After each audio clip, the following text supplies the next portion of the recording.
Kot raziskovalko me je vedno zanimalo, kako otroci mislijo in kako svoje misli ubesedijo. Da bi pojasnili velike individualne razlike v razvoju govora otrok, smo med drugim preučevali povezavo govora s spolom. V družinskem okolju smo namreč prepoznali prepričanja staršev, da so deklice v govoru boljše kot dečki.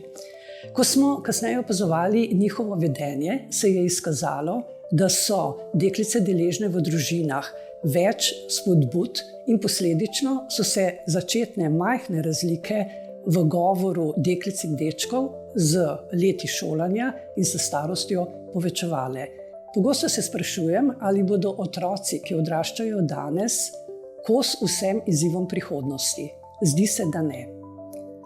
Naprimer, šibki smo v preseganju spolnih stereotipov v razvoju in učenju, zmanjševanju razlik v znanju med deklicami, dečki in otroki iz različnih socialnih okolij, zagotavljanju vsem otrokom široko splošno izobrazbo, ne zmoremo dovolj ceniti otroške igre in življenja otrok v skupnosti.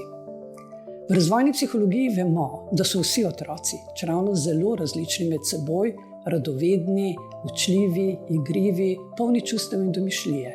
Od nas je odvisno, ali jih bomo ujeli v mrežo novih spodbud in znanja.